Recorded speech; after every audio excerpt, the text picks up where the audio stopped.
country of Rwanda experienced a terrible genocide in the summer of 1994. Over 800,000 lives were lost, and thousands of families were displaced due to the war. The international community's response to this genocide was to set up an international criminal tribunal in Arusha, Tanzania.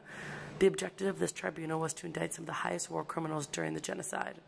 Locally, Rwandan community members responded differently and set up something called Gacaca, meaning judgment on the grass, where people could come, where victims and perpetrators of the genocide could come and talk about their experience during the war. Gacaca was community justice inspired, and it focused on the restorative justice aspect of the genocide, and it focused on reconciliation so the country could move forward peacefully. Rwanda moving forward after the genocide has progressed much. It has high hopes for the future in building up the city, and its education programs are in full throttle mode. The Rwandan Education Board put in 17,000 computers in secondary schools across the country this year, and in almost 50 schools, have acquired internet connection. This generation of young people, although we're not directly in the genocide, are still feeling the effects of the genocide. And I think it would be important to set up a program in the schools that helps young people deal with what happened in the past and help them move forward in the future. So here is my idea. Okay, my plan for the city of Kigali is to implement Gacaca kwa Watoto in the schools inside the urban city, and then a little bit of the schools in the rural outside of the city. And so here's going to be my plan, and I'll explain it as we go. Gacaca kwa Watoto, today we're going to talk about the objectives of the program, location of where we're going to implement the program, training and things that we need, the curriculum of the program, and the cost factors of the program. Okay, so first the objective. The objective of this program is to have a safe place where youth can go and talk about the war and the genocide and talk about their emotions toward the situation. So we would like to have this space because although Rwanda did have Gacaca for those that were victims and perpetrators of the genocide, I think it would be really important to have sort of the same objective in the schools. Obviously different because these children they are affected by the genocide, but they weren't directly in the genocide. And so the objective of this entire program is to have a space where the youth can go and talk about the war, talk about the history, and to be able to discuss their emotions on the situation. Okay, so why is this important? Again, I think it's pretty common that everyone agreed with the idea of restorative justice and Gacaca for those that were a part of the genocide. And I think some people worry that bringing up the genocide to the youth will fuel some violence and maybe reignite some ethnic tensions. And so I think that it's important to discuss why, kind of the pros and cons of bringing this program into the schools. And the biggest factor of why this is important for the schools is because I think although the genocide happened almost 20 years ago, that there's still the youth of this generation is still dealing with the effects of it. They're still dealing with the stories of what happened.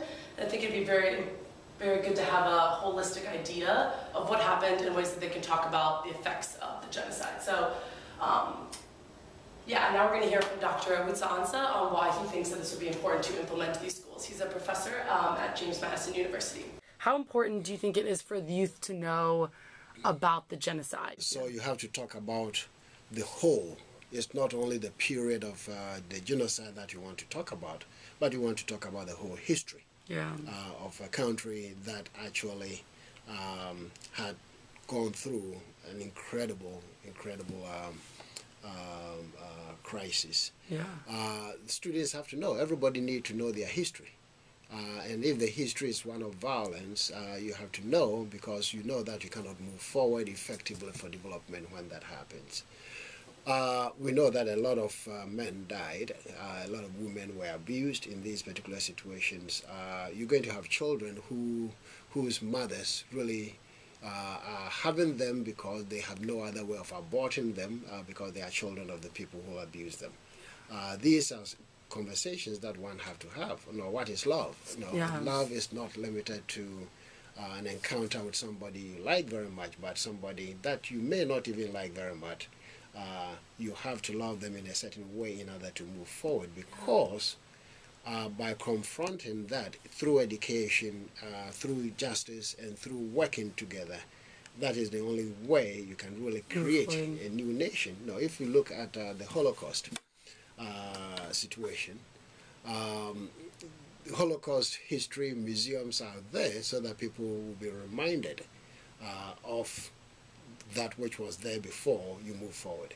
And if we do not get reminded of our evil past, I don't think that we can actually think of a future that is much more peaceful. I believe so.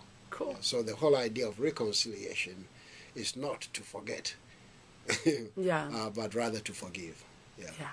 Cool. All right, thank you. You're welcome. Location of Gacaca, Watoto. Usually, again, implemented in the public schools in Kigali and then the surrounding rural areas of Kigali. They will be outside in the courtyards because I think it's important to separate the academic life of the students and this program. We also don't want to have this program mixing up with academic after-school programs, and so to avoid that, this entire curriculum and program will be done outdoors. Okay, needs. We will have one facilitator and teacher at each school that we are implementing this program. We're going to do it at 25 schools, again, in the city and surrounding the city and rural areas. And this teacher she will be facilitating the group discussions, and the applicant has to be, have a psychology degree with a concentration in counseling, because our program has 4 components to it. It's a history component, team building component, a counseling component, and a dance curriculum component. So the counseling component is very important, and that's why we want them to have a concentration in counseling. The training portion, we'll have the 25 facilitators and teachers meet in Kigali 4 weeks before school starts. And the point of this training will be to have a more in-depth look at the 4 components of Gacaca, Watoto, kind of look at when they talk about history, what they're going to talk about, the counseling, a little bit more in depth about conflict resolution. And it'll also be a time where they can set up a lesson plan. So work with the other teachers, kind of get a unified lesson plan going, and be able to talk to, we'll have people from all over Rwanda to come in and talk about history of the war and, again, more restorative justice aspects of the way that they can implement this in the schools. So this will be the training portion. And now we can hear from Dr. Gary Race, who is the director at the Gandhi Global Nonviolence Center at James Madison University, and he will give his insight on what he thinks the trainers should be trained on. Okay. So being a psychotherapist for about 25 years, what do you think the best advice is if we're trying to teach people to guide these students through restorative justice aspects, like if in their schools, if we're putting counseling into the schools, what's your best advice for training the trainers of this process? I think the most important thing to teach anybody who's trying to help or teach other people or help people understand themselves is to teach them how to be listeners. If you don't develop the skill to fully listen, I think the jargon might be deep understanding or deep listening. If you don't teach people how to really listen at a really intimate level, then they'll never fully understand what motivates and what makes people do or believe the things that they do. So you really have to listen, and to do that you have to be quiet and just bear witness to what people have to say. The solution will come out in that frequently. Cool. Right. Well, thank you, Gary. You're welcome, Elise. Okay, so curriculum. So again, there'll be 4 components of the curriculum for Gacaca, Watoto, and the first will be history lessons. And Dr. Oatsansa sort of talked about this in his lecture that you saw, but it's important to talk about the holistic aspect of what happened, and not just from the Tutsi or Hutu side, but the whole history from colonialism onward. And so that's why we have a history portion. So it's not so it can be as objective and unbiased as possible, so that the youth can understand from a full perspective of what happened, and not just victims and perpetrators, but how they were all sort of victims. Everyone in Rwanda was a victim of what happened. So it will be good to talk about history of the war and the genocide. The team building aspect of Gacaca kwa Watoto will be, this will be more interactive, and so the history lesson will be more a lecture in a sense, and then this will be more team building, where we're going to do activities with all of the students to kind of reinforce unity, whether they're Hutu or Tutsi, and this will be more fun and interactive side of this program. And then the counseling aspect, which is our most important aspect, this will be where the teacher will kind of talk to the students about, after they've gone through history lessons or talking more about the war, they'll be able to express their feelings on what's going on and have an open space for this sort of counseling. So it'll be, since there's only one teacher, it'll be open to the whole group, and then the teacher can also set up one-on-one appointments with the students. So that's the counseling portion. And then the dance expression will be it's the funnest part of this program, and it will have dance, as you all know, have been a huge part of Rwandan culture for years and years, and I think it'd be good to have this dance portion for the fun aspect of this program, and also to kind of reiterate culture into the program and be able to maybe perform it in the schools. And so this portion is just sort of to reinstitute the roots of culture in what's going on. So yeah, those are the 4 components in the curriculum of this Gacaca kwa Watoto. Implementation and cost. So again, there'll be 25 teachers in Kigali and in the surrounding areas. We'll have a 2-year contract with these teachers, and so the cost, that's going to be the most expensive cost of this program, is obviously paying the teachers.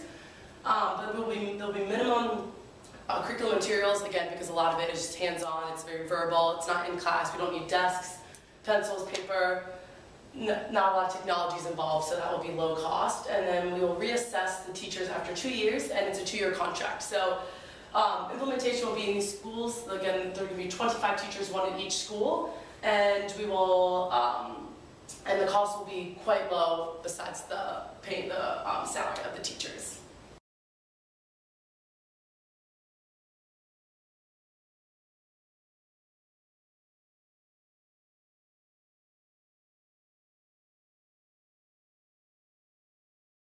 I think it's essential that they talk about it. I think when people live in some level of denial or shame or guilt, but primarily silence, then those kind of emotions and all the feelings and prejudice that were there before the conflict just get pushed underground and will surface at some other point. So I think it's essential that the youth and the young people, but also the people who are involved in that whole conflict, have a dialogue again, so that they can understand each other's dignity and humanness, and it's the only way that real long-term healing will occur.